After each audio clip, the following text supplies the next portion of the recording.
ти востаннє на цей світ біленький, у смертну годину козак мовив так. Хай живе, живе вільна Україна, хай живуть вічно козаки, хай цвіте червона калина, нехай згинуть воріженьки на вічні віки, нехай згинуть воріженьки на вічні віки.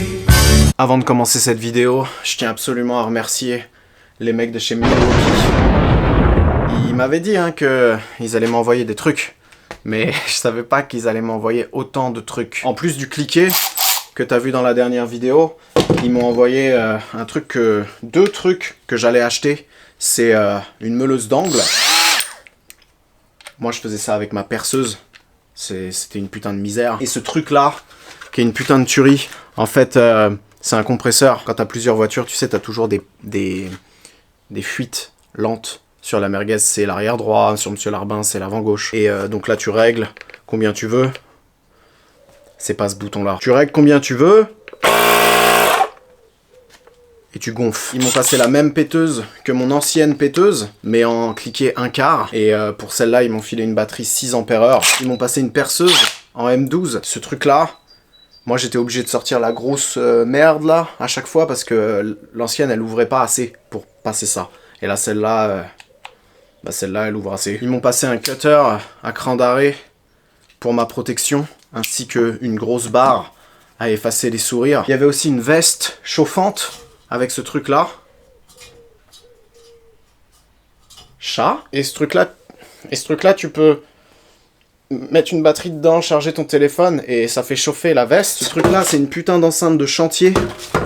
D'habitude, les enceintes de chantier, c'est de la merde. Le son il est pourri, mais sur celui-là tu as un EQ, donc tu peux enlever un petit peu de basse et tu peux ouvrir des bières sur le côté, soit quand le chantier est fini, ou alors comme moi quand le chantier débute. Et en plus de ça, ils m'ont envoyé une disqueuse et aussi le rêve absolu, la Sawzall, donc c'est eux qui l'ont inventé, Milwaukee. Attends un peu que j'aille à la casse avec ça. Juste un petit défaut quand même, ce truc là. J'aurais bien aimé que tu puisses l'armer comme une 22. Mais je sais même pas à quoi ça sert en fait. Comme tu as vu dans les deux dernières vidéos, le bloc il est quasi fini.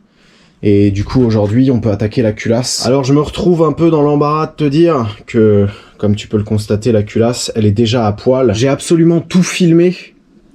Mais c'était un peu chiant à mourir. C'était moi qui démonte une culasse. Du coup, si tu vois pas d'inconvénient, on va plutôt partir sur un briefing. C'est effarant, tu te rends pas compte. Pour la foutre à poil, la culasse, j'ai viré la poulie d'Arbacam et le capteur en premier. Mec, la clavette, elle est même pas pétée. Et d'ailleurs, la prise qui était pétée, j'ai dû marcher dessus quand la culasse, elle était par terre. Et maintenant, il va falloir retrouver quel fil va où. Toujours un putain de plaisir. Une fois que j'ai dégagé ça, j'ai viré tous les paliers et j'ai dégagé les arbres à cam.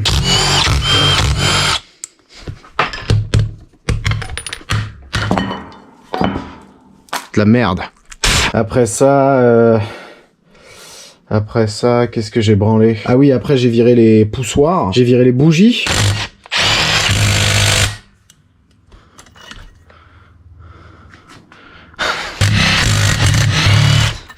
C'était quand même un peu trop serré. Et une fois que les bougies elles sont enlevées, tu peux dégager les coupelles en utilisant des techniques volées aux forgerons du 11e siècle. Alors,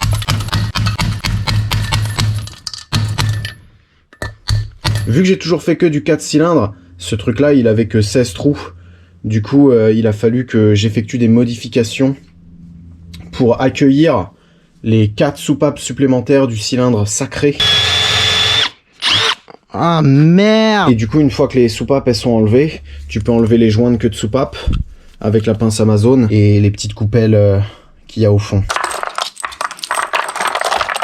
Je l'ai aussi amené chez le rectifieur pour avoir un plan de joint d'excellente facture. Et pour finir, j'ai refait les conduits d'admission. Je sais pas si tu te souviens, dans la vidéo du démontage du moteur, j'avais montré que les ports d'admission, ils étaient complètement à l'ouest. Donc cette fois, par contre, j'ai pas fait la même erreur que sur le bloc. Je l'ai amené dans mon atelier spécial pour pas foutre du métal partout. Et j'ai tout défoncé.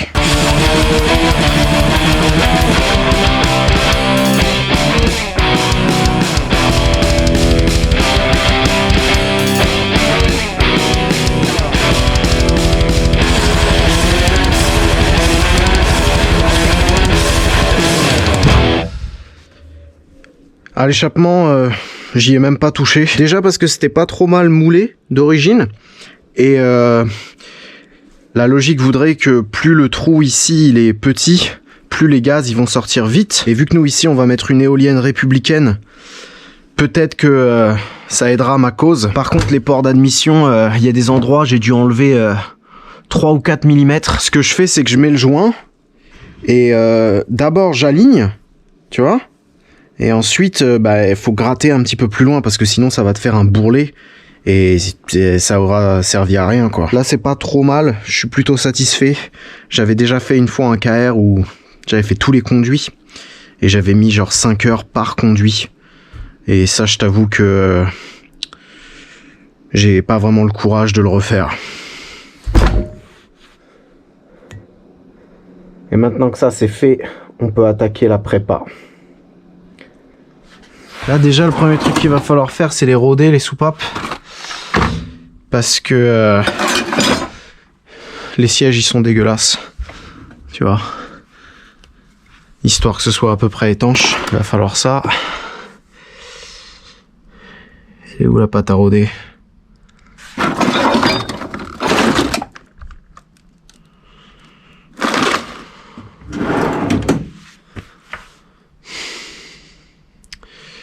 Ça commence.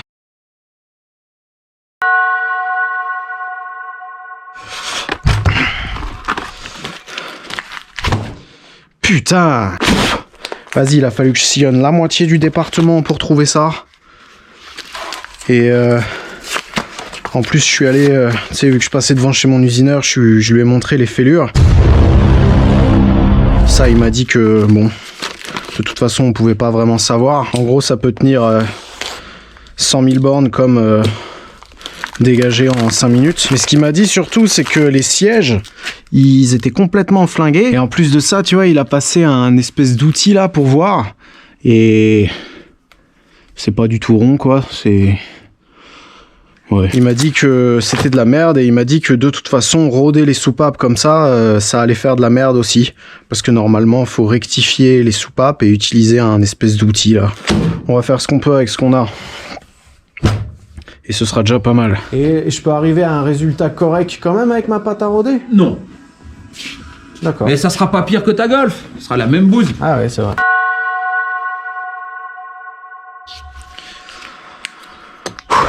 Dernière.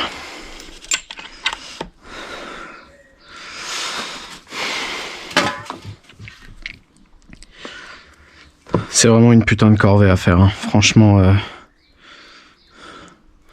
Alors ceux qui se font chier à le faire à la main en plus. Mon Dieu.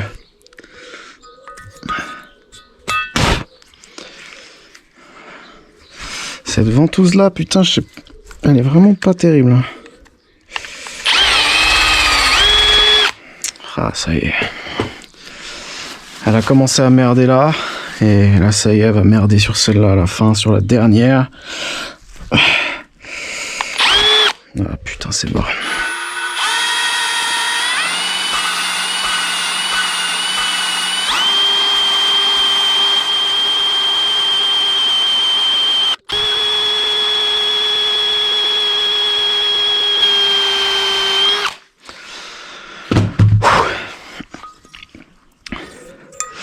Ok, ça t'imagine sur un V8 là, un V8 4 litres 2, 32 soupapes à faire. Tu te tires une balle.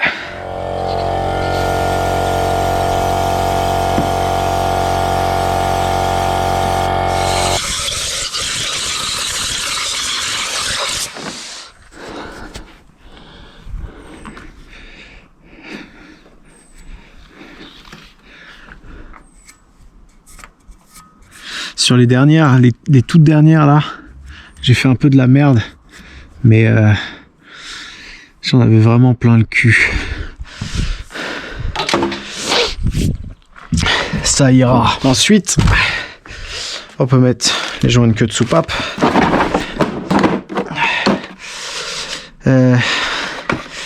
7 mm normalement.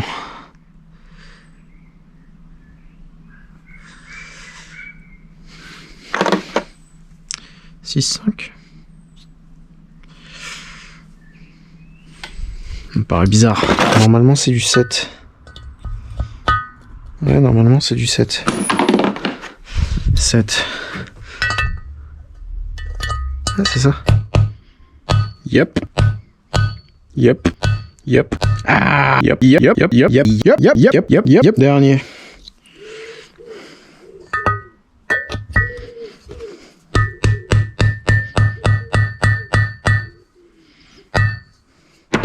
Yep. Yep.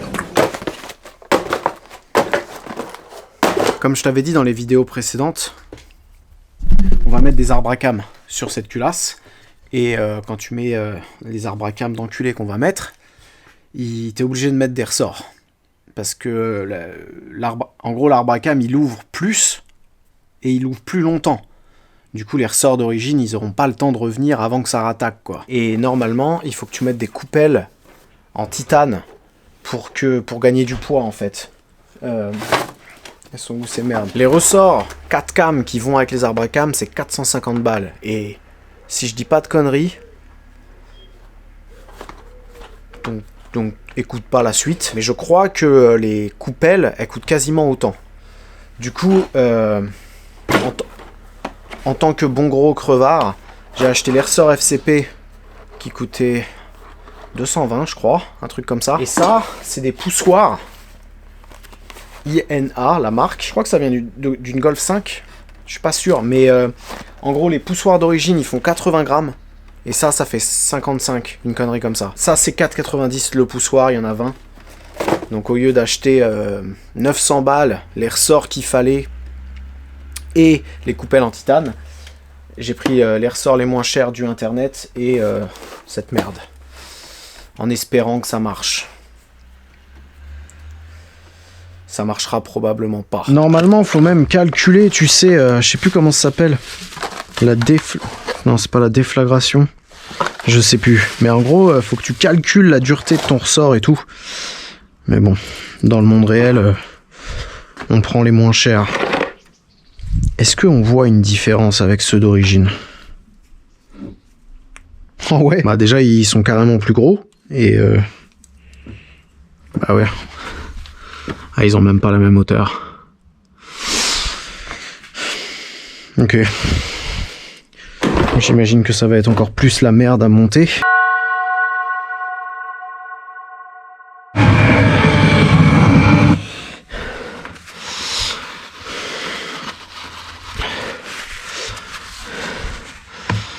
Dernière.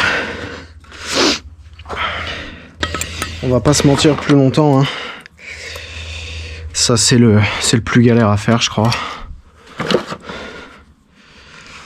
En tout cas,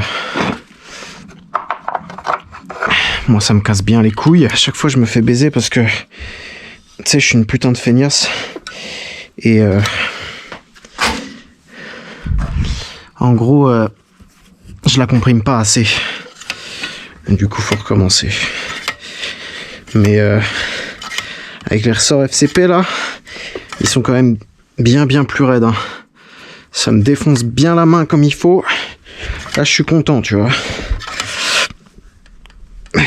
Quand tu le fais ça, fais bien gaffe à ce que tu vois, t'es pas une coupelle, qu'il te manque pas une coupelle. Parce que s'il te manque une coupelle, ça veut dire que t'en as mis deux quelque part. Et pour retrouver, bah, t'es obligé de tout enlever. Je te dis ça, ça m'est évidemment jamais arrivé, hein. Ne moque pas de ma tremblote. J'ai pas encore eu ma rince cochon.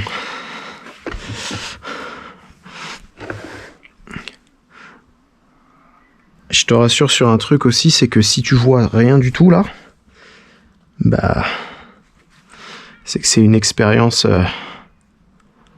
vraiment cognitive. Parce que moi non plus, je vois que dalle. Laisse tomber mon poignet, il avait pas bossé comme ça. Depuis que j'étais même pas au courant que ça existait, les meufs du 78.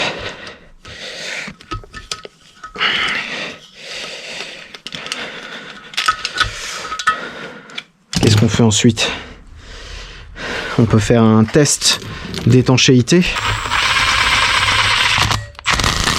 Je sais pas c'est qui l'espèce de gros trou du cul qui a mis du silicone là-dedans, là, dans les puits, mais putain, on n'a pas eu le même mentor, tu te serais pris des baffes dans la gueule, je te le dis.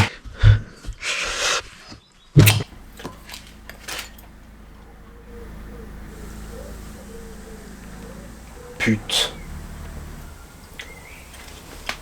Je vais m'arrêter là pour aujourd'hui. Il fait nuit. Et j'en ai marre. On continuera demain. Je vais celle-là, je vais la mettre d'abord sur le bloc et on mettra les arbres à cam ensuite. Là-dessus, tu vas voir, il y a 3 poulies réglables. Déjà, quand il y en a une, je fais n'importe quoi. Alors là, ça va être une catastrophe.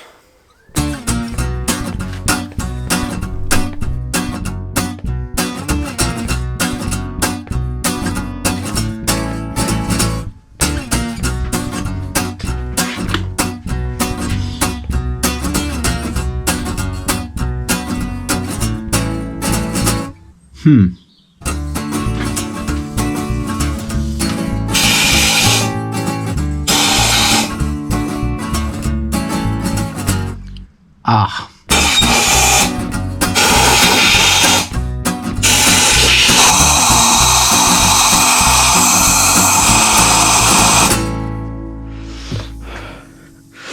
Quatre cylindres sur 5, à peu près étanches. Mes standards sont respectés.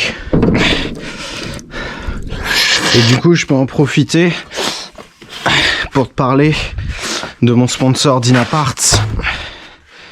Je sais pas si tu te souviens, mais c'est les mecs qui m'avaient filé les bobines de DR8 et après ils m'ont filé les combinés pour Mario et c'est eux qui m'ont passé tout ce que tu vas voir, tout le reste là de la vidéo, quasiment.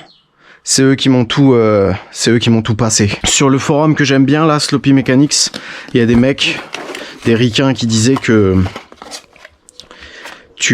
putain, mais j'en ai de la graisse en fait. Les mecs ils disaient qu'il y avait des fausses vis qui traînaient sur eBay, des fausses vis ARP, tu vois. Donc moi j'ai la solution. Si tu veux être sûr de pas avoir des fausses vis ARP, tu les achètes chez Dynaparts. Donc ces vis là c'est exactement les mêmes qu'il y a sur la merguez. C'est les ARP 2000 Undercut. J'ai jamais trop compris ce que ça voulait dire Undercut. Je crois qu'elles sont un peu plus fines et que du coup elles sont mieux. Ou elles sont plus élastiques. Enfin, je sais plus vraiment. Je comprends pas pourquoi c'est raide comme ça, sérieux. Oh la vache.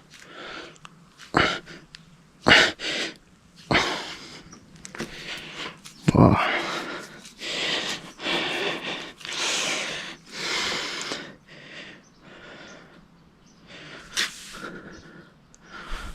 C'est super bizarre.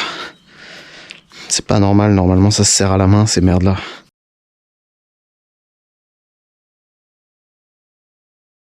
Ensuite il va falloir mettre le joint de culasse. Alors j'espère que t'es prêt à être déçu. Parce que moi je le suis énormément. Le joint de culasse d'origine, bah tu vois il était pété sur les passages de flotte. Surtout là.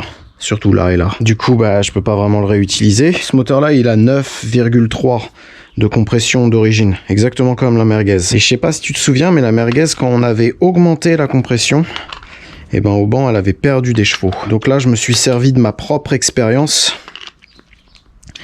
Pas besoin d'écouter les autres. Et je me suis dit que j'allais le décompresser à mort, ce bloc. Sauf que, malheureusement, si tu mets 2 joints de culasse, ça fait genre 7,7 ou 7,9 de compression. Et là, c'est vraiment trop bas, tu vois. L'éthanol, c'est complètement ridicule de descendre. Donc, j'ai fait des recherches un petit peu partout, à droite, à gauche.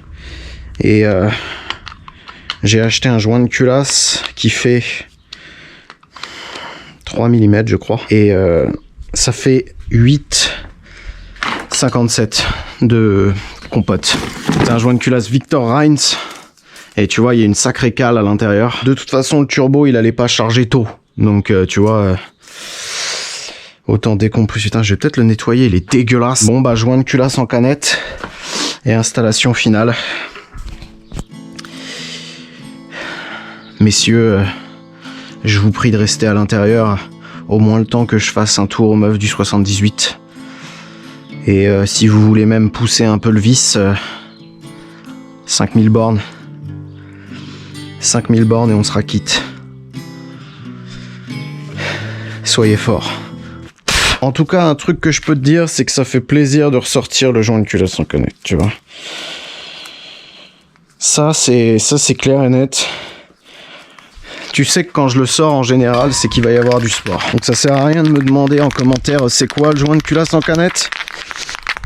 C'est un secret un peu trop bien gardé dans le milieu de la préparation.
Oh oh.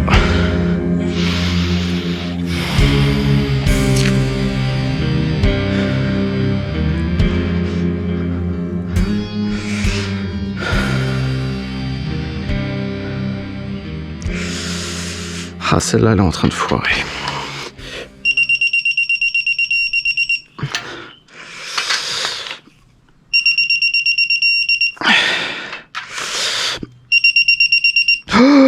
Celle-là aussi.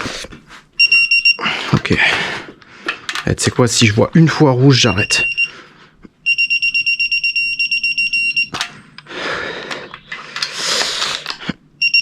Ok, non ça va.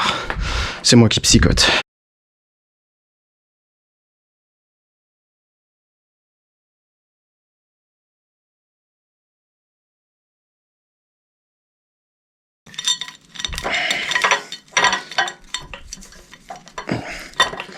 Mec, la chaîne elle est dégueulasse, elle était par terre, il y a des cheveux dedans. Est-ce qu'on peut les décaler? Là, lui il est censé être là, et lui il est censé être... Ouais, on peut la décaler. Comme ça. Attends, je vois rien. Il y a une dent.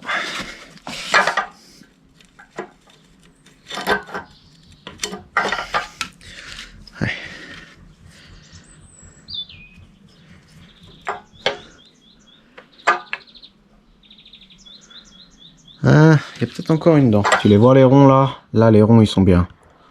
Ils sont alignés avec le plan de joint. Et ils sont pareils des deux côtés.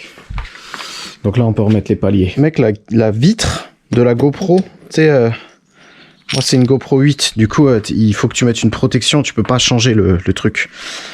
La vitre, elle était pétée en deux. Et je l'avais pas vue. Donc, j'espère que ça faisait pas trop longtemps. Parce que... Déjà que d'habitude, la qualité, elle est dégueulasse. Mais là, ça va être vraiment dégueulasse. Donc, tu connais la règle hein, chez Volkswagen. C'est interdit de regarder l'état des paliers d'arbre à cam. Ça va t'apporter que des malheurs. Si tu regardes, tu vas être dégoûté. Donc tu regardes pas.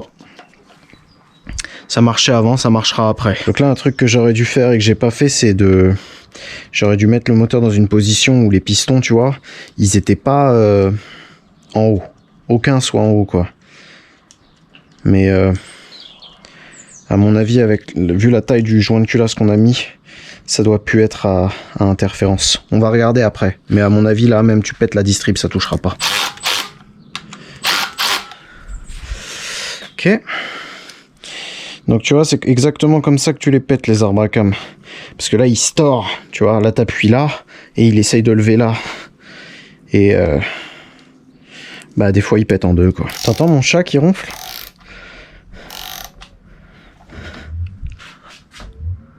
Attends.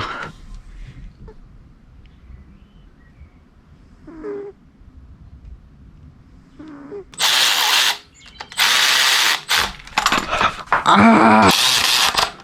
Ok, ça c'est bon. Maintenant faut mettre, maintenant faut mettre la distrib. Elle va comme ça.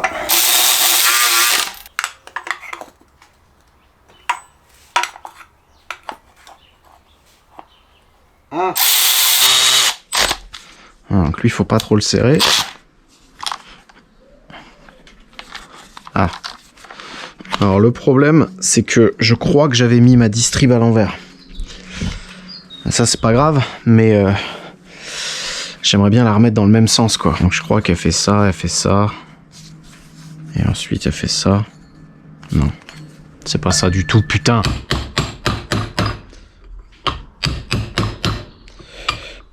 Vu qu'on est sur YouTube, je vais faire comme les autres. Et je vais te faire un tuto sur des trucs que j'ai compris comment ça marchait il y a 19 secondes. D'abord, faut mettre cette merde. Ensuite, faut mettre la distrib. La plaque, je la mets parce que là, c'est le repère... Vas-y, c'est bon, on s'en bat les couilles. Et ensuite, c'est là que tu mets cette merde. Ça. Ça.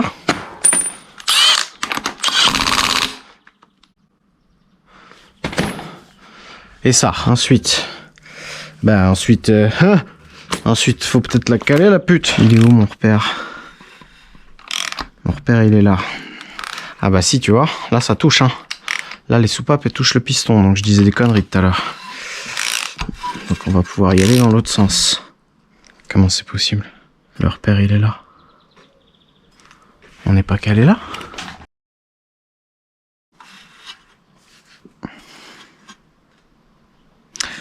Bon, vas-y, je comprends plus rien, tu sais quoi. Je cherche pas à comprendre. Tac, tac.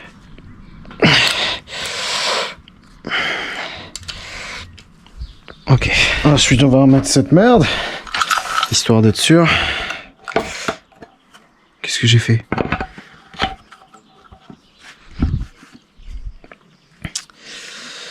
Ok. Oh oui. Oh oui. Oh oui.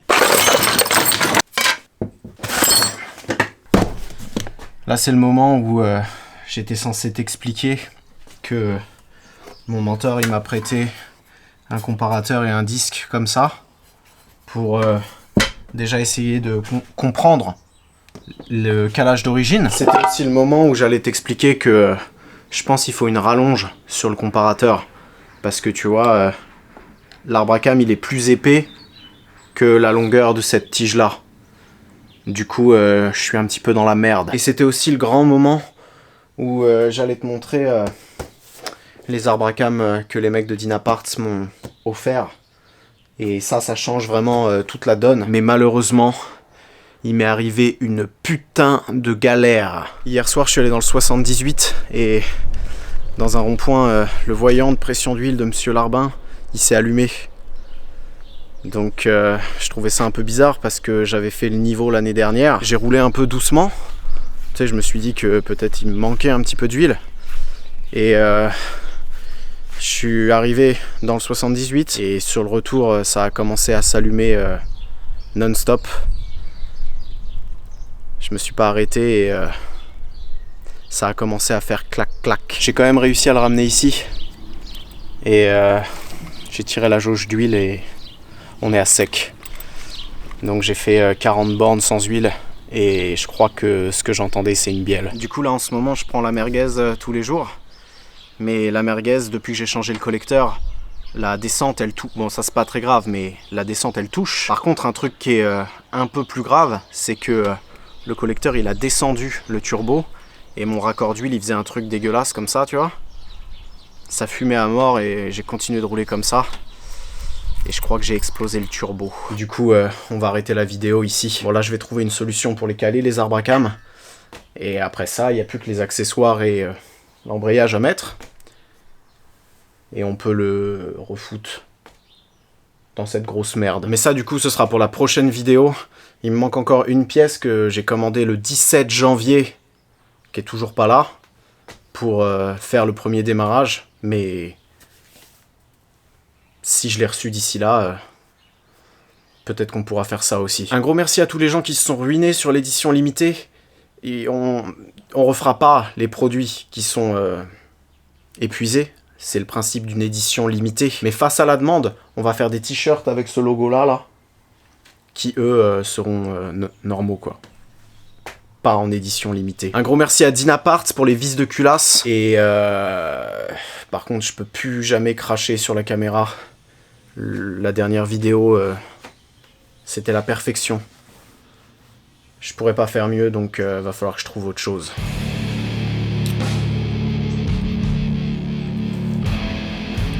Je vais réfléchir. Et abonne-toi aussi.